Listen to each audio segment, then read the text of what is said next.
Alright, buckle up, because chapters 11 to 13 of Percy Jackson and the Olympians, the Lightning Thief take us straight into chaotic road trip vibes with a side of monster battles and cursed attractions. Percy, Annabeth, and Grover are still on their quest to find Zeus's missing Master Bolt, but things are getting weirder and more dangerous by the minute. It's like every pit stop comes with a boss battle, and these three can't catch a break. The squad rolls into St. Louis, and Annabeth is geeking out over the Gateway Arch like it's the ultimate Minecraft build. She starts rattling off architectural facts, and Percy's doing his best to pretend he's interested while Loki wondering if this is just a fancy place to grab snacks. Annabeth's love for architecture is a whole mood, though, because she lights up like someone just handed her a VIP pass to a build battle competition. Percy decides to humor her and heads up to the observation deck while Grover tags along to keep an eye out for trouble. Spoiler, trouble finds them anyway. Enter Echidna and her chimera, two walking nightmares straight out of Greek mythology. Echidna is all, "Welcome to my lair, little demigod," and Percy's like, "Lady, this is a public tourist attraction." She's trying way too hard to be intimidating, and Percy's trying way too hard not to freak out as the chimera, a fire-breathing lion-goat-snake mashup, steps up to wreck his day. It's basically a raid boss fight, and Percy's under-leveled for this one. The chimera goes full savage, and Percy pulls out Riptide to defend himself. But here's the problem, when you're fighting a monster that can spit literal fire, a sword doesn't help much. Percy takes some hard hits, and things go from bad to worse when Echidna taunts him about being a disappointment to Poseidon. That hits a nerve, because Percy's still figuring out how to feel about his dad, who's been about as present as an NPC that only shows up during cutscenes. Then the chimera pulls a dirty move and blasts a hole in the floor, sending Percy tumbling straight into the Mississippi River. Annabeth and Grover are losing their minds upstairs, thinking Percy just got roasted, but plot twist, Percy lands in the water and realizes, oh snap, I'm basically Aquaman. The river doesn't just save him, it heals him, too, because Poseidon perks, baby. Percy figures out he can breathe underwater and even communicate with river spirits, who casually drop some cryptic advice before dipping. Percy's starting to feel the power of his godly lineage, but it's also overwhelming. Like, what even is his life right now? After that chaos, the squad regroups and decides to lay low for a bit, which is easier said than done when you're on every monster's hit list. They hitch a ride westward, but the tension is real. Annabeth is still salty that Percy didn't trust her enough to share what the oracle said about betrayal. Grover's trying to play peacemaker, but it's clear the prophecy is weighing on everyone. Percy's starting to wonder who might stab him in the back, and Annabeth's giving off big don't mess with me vibes.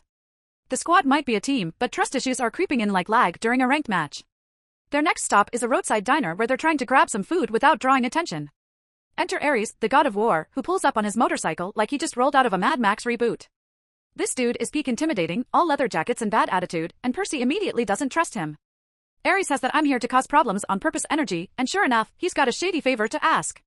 He wants Percy and the gang to retrieve his lost shield from an abandoned water park because apparently, even gods can't keep track of their stuff. Percy's instincts are screaming, this is a bad idea, but Annabeth convinces him they should do it. It's not like they can afford to make an enemy of the god of war, even if he's a walking red flag. They head to the water park, and surprise, it's another trap. Turns out Ares' shield is inside a love tunnel rigged with Hephaestus' magical cameras, and the whole thing was a setup to humiliate Ares and his girlfriend, Aphrodite. Percy and Annabeth get caught in the worst escape room ever, dodging mechanical spiders and trying not to get roasted by Hephaestus' traps. Annabeth handles it like a champ, using her brain to outwit the traps while Percy just swings his sword at anything that moves. Classic seaweed brain. They eventually make it out alive, shield in hand, and hand it over to Ares, who's annoyingly smug about the whole thing. Percy's like, wow, thanks for almost getting us killed for your dumb shield. Ares, being Ares, throws some cryptic shade about how Percy reminds him of himself, which is not the compliment Percy thinks it is. It's giving major rival energy, and Percy's starting to realize that dealing with gods is just one giant headache. As they leave, Annabeth opens up a bit about her past, and we learn more about her complicated relationship with her parents. She's got serious abandonment issues, and her tough exterior starts to make more sense. Percy realizes Annabeth's not just bossy, she's carrying a ton of baggage, just like him. It's a rare moment of vulnerability for Annabeth, and Percy can't help but respect her more for it. Grover, meanwhile, is just trying to keep the peace and make sure nobody gets eaten by monsters. By the end of chapter 13, the squad's still alive but barely holding it together. Percy's starting to understand that this quest isn't just about finding the lightning bolt, it's about surviving long enough to prove himself, not just to the gods, but to himself, too. Annabeth's proving to be the brains of the operation, Grover's the heart, and Percy? Well, Percy's figuring out how to be the leader they need, one monster fight at a time. They've still got a long way to go, but if anyone can pull off this impossible mission, it's these three. Seaweed Brain, Wise Girl, and the Goat with a Dream, what could possibly go wrong? Alright, let's break down chapters 14 through 16 of Percy Jackson and the Olympians, the Lightning Thief, where things go from wild to absolutely bananas. It's like the gang accidentally selected nightmare mode in a video game, but instead of rage quitting, they just keep charging forward with sheer chaotic energy. Percy, Annabeth, and Grover are still grinding through their quest, racking up trauma and monster XP, but now the stakes are getting even higher. The vibes? Dangerously unhinged. We kick off with Percy being super emo in the middle of the Mississippi River. Remember how he fell in during the Chimera fight?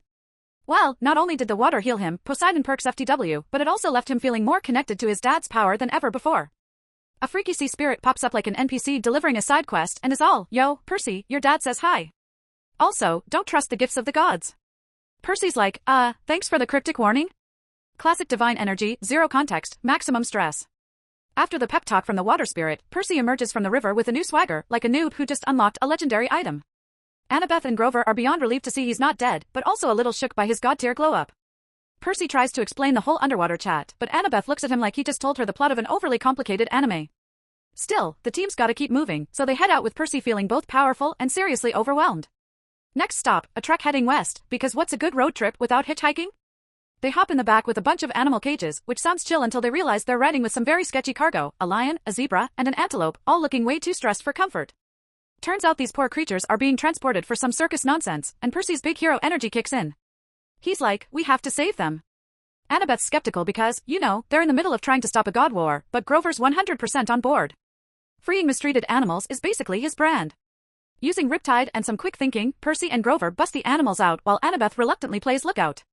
Percy whispers to the zebra like he's summoning a Pokemon and realizes, plot twist, he can understand it. Apparently, Poseidon is also the god of horses, which includes zebras because, why not? Percy gives the animals a pep talk and sets them free, which is super wholesome until you realize they're in the middle of nowhere and probably have no clue how to survive. But hey, it's the thought that counts. Once the gang is back on foot, they hit Las Vegas, where things get weird. They stumble across a fancy-looking hotel called the Lotus Casino, and immediately, alarm bells should be going off. But our heroes? Not so much. They're hungry, tired, and straight-up desperate for a break, so they head inside. Big mistake. The place is basically a gamer's paradise, complete with arcades, endless buffets, and every luxury you can imagine. It's like if The Sims and Stranger Things had a baby, but Percy's too distracted by free cheeseburgers to notice the creepy vibes. At first, the squad's having a blast. Percy's wrecking people in video games, Grover's devouring enchiladas like he's in a food-eating contest, and Annabeth's exploring the coolest architecture she's ever seen. But after a while, Percy starts feeling like something's off. The other guests are acting way too chill, like NPCs stuck in a loop. Plus, nobody seems to know what day it is, which is never a good sign. Percy's spidey sense finally kicks in when a kid from the 1970s tells him he's been in the casino for decades without aging. That's when Percy realizes they've walked into a trap straight out of Sword Art Online. The Lotus Casino is designed to keep people stuck forever. Percy snaps his squad out of their Lotus-induced days, and it's not easy. Annabeth's ready to throw hands because she really wants to stay, and Grover looks like he might cry over leaving the food. But Percy manages to drag them out just in time, only to discover they've been in the casino for 5 days. 5 days. They're down to just a few days before the summer solstice, and Percy's freaking out because the deadline to return the bolt is creeping up faster than a blue shell in Mario Kart. With zero time to waste, the gang hops on a ride to Los Angeles, because that's where the entrance to the underworld is, obviously. They don't have much of a plan, but Percy's banking on his new powers and some serious main character energy to get them through. Along the way, they come across yet another obstacle, because this quest is literally just one long series of what now, moments. This time, it's a sketchy encounter with a random mattress salesman named Krusty. Yes, you read that right. The dude invites them into his store, and Percy's like, we don't have time for this, but Annabeth and Grover are too polite to just leave. Turns out, Krusty isn't a regular salesman, he's Procrustes, a sadistic figure from Greek mythology who likes stretching people to fit his beds. Percy realizes what's up when Krusty tries to pull the lie down and test it out trick, and he's not about to let this creep win. Percy outsmarts him by tricking him into his own trap, and the gang bolts out of there, leaving Krusty to deal with his own nightmare setup. It's a small win, but they'll take it. By the time they reach Los Angeles, the squad is exhausted but determined. They've got their eyes on the prize, getting to the underworld, confronting Hades, and, hopefully, avoiding death. Percy's starting to feel the weight of his role as the chosen one, but he's also realizing he's not alone in this. Annabeth's got the brains, Grover's got the heart, and together, they're an unstoppable trio. Or at least, that's what they're hoping. So, to sum up, Percy's unlocked more of his Poseidon powers, the gang freed some animals, narrowly escaped eternal doom in a cursed casino, and survived a creepy mattress store. The world is still on the brink of godly war, but these three are proving they've got what it takes to handle whatever nonsense comes their way. It's messy, it's chaotic, and it's absolute legend material. One thing's for sure, this quest is anything but boring. Alright, chapters 17 to 19 of Percy Jackson and the Olympians, the Lightning Thief? Absolute madness. Imagine your favorite RPG hits its final act and every quest becomes life or death with a sprinkle of, did we just make things worse? Our squad, Percy, Annabeth, and Grover, is so close to the finish line, but of course, it's never that simple. Let's dive in because this part has everything, gods, betrayals, cursed objects, and more drama than a high school cafeteria. The squad finally makes it to Los Angeles, aka the land of Hollywood dreams, fake smiles, and, oh yeah, the entrance to the freaking underworld. Their destination is this creepy recording studio called DOA Records, which is totally giving Five Nights at Freddy's vibes. They're rolling up like a mismatched party of D&D characters. Percy's rocking the reluctant hero energy, Annabeth's the big brain but secretly stressed, and Grover's still the loyal healer with a sprinkle of comic relief. When they step inside, they're greeted by Sharon, the ferryman of the dead. Except this guy's not some ancient Grim Reaper, he's dressed like he's auditioning for The Devil Wears Prada. His suit? Crisp. His vibe? All business, with a side of, I'm too fabulous for this job. Sharon is not about to let some broke kids hitch a ride to the underworld, but Percy's like, wait a sec, I've got gold drachmas, and suddenly Karen's singing a different tune. He takes their money and hurts them onto the creepiest boat ride ever. Forget Disneyland, this is like Pirates of the Caribbean meets a horror survival game. As they drift across the sticks, the vibe is straight up nightmare fuel.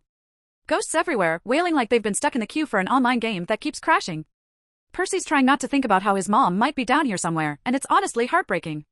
But there's no time to dwell, because the squad is dumped onto the shore and left to fend for themselves in the labyrinth of the underworld. Now, the underworld?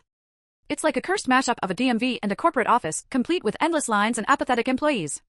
The gang tries to navigate through, but the place is crawling with lost souls and sketchy vibes. Eventually, they stumble into Hades' palace, and wow, does this guy know how to make an entrance. Hades is decked out like the ultimate villain, sitting on his throne with Persephone's garden of cursed pomegranate trees in the background. The dude's got the whole goth CEO of death thing going on. Hades isn't thrilled to see them and wastes no time accusing Percy of stealing the Master Bolt and his Helm of Darkness. Percy's like, bro, what? Because he legit has no idea what Hades is talking about. But then, plot twist, the Master Bolt is in Percy's backpack. Yup, Zeus's shiny weapon of mass destruction has been chilling in Percy's bag this whole time like a cursed loot drop. Percy is losing his mind, trying to figure out how it got there, but Hades isn't buying his confusion. Things get even worse when Hades drops another bombshell. He's holding Percy's mom hostage. She's trapped in a shimmery golden cocoon, looking like she's stuck in a Final Fantasy save crystal. Percy's heart shatters because all he wants is to save her, but Hades makes it clear, no Bolt, no mom. Percy's torn, but Annabeth steps in with some strategic big brain energy. She's like, we need to get out of here, ASAP. The squad bails, but not before Percy has a realization worthy of a plot twist in an anime. The real villain behind this mess isn't Hades, it's Ares. That's right, the god of war has been playing everyone like pawns on a chessboard, and Percy's done letting this dude flex on him. The gang makes a dramatic escape from the underworld, thanks to Percy using the pearls from Poseidon to teleport them back to the surface.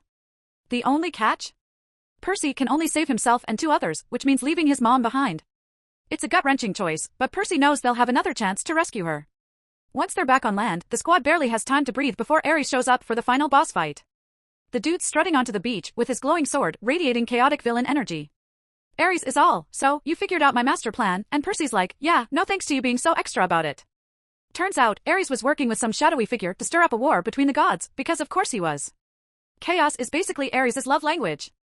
The showdown begins, and it's epic.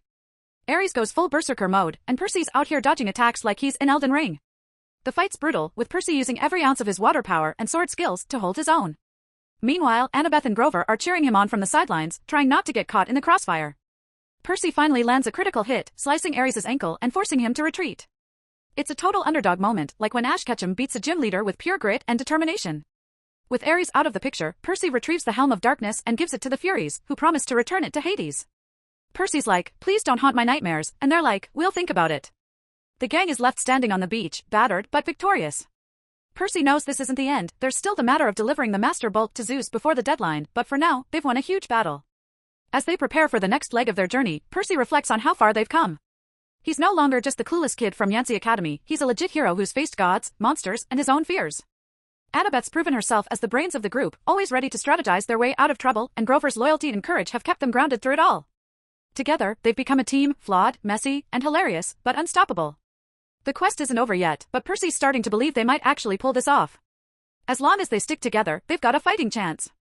And honestly, that's more than Percy ever thought possible when this whole wild adventure began. Alright, buckle up, demigods. Chapters 20 to 22 of Percy Jackson and the Olympians, The Lightning Thief are a total roller coaster of epic showdowns, godly drama, and some seriously sassy moments. Imagine you're deep into a game where you've been grinding for hours, and now it's the final boss fight with insane stakes, except the boss isn't just some random monster, but a combo of ancient Greek gods, tricksy villains, and mind-bending plot twists. Percy, Annabeth, and Grover have finally made it to Los Angeles, aka the land of dreams, beaches, and way too much smog, on their quest to return Zeus's stolen lightning bolt. They need to hit up the underworld, where Hades is chilling with the vibes of a goth kid hosting a house party no one wanted to attend. It's all very final dungeon, do or die, and our squad is not about to flake on their mission. When they roll up to DOA recording studios, spoiler, it's a gateway to the underworld, not a hip-hop label, it's clear this place is all sorts of cursed. Like, who even makes a waiting room this depressing? It's giving DMV energy, except instead of bored employees, there's Sharon, the ferryman of the dead. Percy, ever the smooth talker, or at least he thinks he is, tries to finesse Sharon into letting them hitch a ride across the river Styx. Sharon is not having it, at first. But when Percy starts flashing some gold drachmas like he's paying for a luxury Uber ride, Karen's attitude does a total 180. Guess even the ferryman of the dead loves some shiny loot. Respect the hustle. The ferry ride across the Styx is a lot. Picture the creepiest, most haunted lake in a horror movie, but on steroids. Ghosts are everywhere, whispering all kinds of spooky stuff. The gang's all trying to keep their cool, but let's be real, it's hard not to feel like you've wandered into a cursed Minecraft biome. When they finally dock, it's time to brave Hades' crib, aka the underworld proper. The vibes? Dark, moody, and very Attack on Titan when the Titans are winning. Inside, they meet Cerberus, the three-headed dog who looks like someone took Clifford the Big Red Dog and said, make him terrifying. Annabeth pulls off some 200 IQ moves and distracts the giant pupper with a game of fetch, because who doesn't love fetch, letting the squad sneak past. Major props to Annabeth here, Percy and Grover over big time for that save. Eventually, they confront Hades himself, who is not in a good mood. Dude is all kinds of salty, blaming Percy for stealing Zeus's lightning bolt and his own helm of darkness. Percy's like, bro, what? I didn't steal anything. But Hades is convinced he's lying. Also, fun fact, Hades casually reveals that he's holding Percy's mom hostage. You know, just to keep things spicy. It's a real your princess is in another castle moment, except way more personal. Now, here's where things get real messy. Percy checks his backpack, the one given to him by Ares earlier, because red flags just weren't enough of a warning, and guess what? The lightning bolt is in there. Yep, the godly WMD everyone's been beefing over has been riding shotgun this whole time. Plot twist much? Turns out, Ares totally set him up, framing him to spark a war among the gods. Classic puppet master villain move. Ares would absolutely main Junkrat in Overwatch, just saying. Percy doesn't have time to process this betrayal, though. Hades is now officially ready to smite everyone, but Percy activates some big brain logic and uses his water powers to cause chaos. In the confusion, the gang manages to escape, though they have to leave Percy's mom behind for now, which, oof, major heartbreak. With the lightning bolt in hand, it's time to hightail it back to the surface world and stop this divine drama from escalating into World War III, Gods Edition. As they leave the underworld, things go from bad to worse. Ares is waiting for them on the beach, looking smugger than a gamer who just pulled a legendary skin on their first try. He's ready to throw down, and Percy realizes there's no way out but to fight. This is it, the big boss battle. It's Percy versus the literal god of war, and the stakes could not be higher. Ares is flexing his godly power like he's in a cutscene designed to intimidate players, but Percy doesn't back down. The fight is intense. Ares comes at Percy like a Dark Souls boss, swinging his massive sword and radiating pure rage. Percy, though? He's channeling some serious protagonist energy, dodging, parrying, and using his water powers to keep the god on his toes. At one point, Percy manages to stab Ares in the heel, classic Achilles move, and actually wounds him. The god of war is shocked, and probably super embarrassed, let's be real. Before Ares can retaliate, a bunch of mortals start gathering to watch, and then the Furies show up, breaking up the fight. Ares bails, swearing vengeance, because of course he does. Percy's just lucky he lives to fight another day. With Ares gone, Percy and the gang finally make it back to New York, where it's time to return the lightning bolt to Zeus at Mount Olympus. No pressure or anything.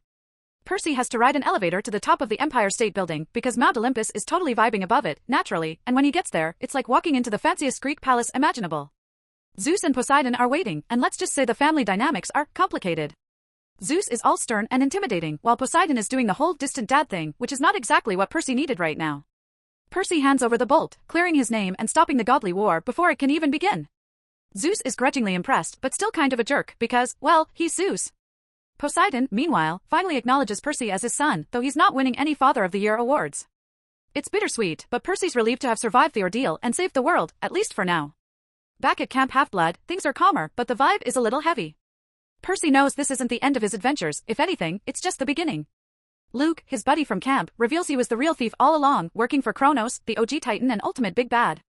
Luke tries to take Percy out with a pit scorpion, super uncool, bro, but Percy survives, vowing to stop Luke in whatever chaos Kronos has planned. With all that done, Percy has to make a choice, stay at camp or head home to his mom. It's a tough call, but Percy decides to spend the school year with his mom, ready to face whatever comes next. He's grown so much since this all began, but one thing's for sure, being a demigod is never boring.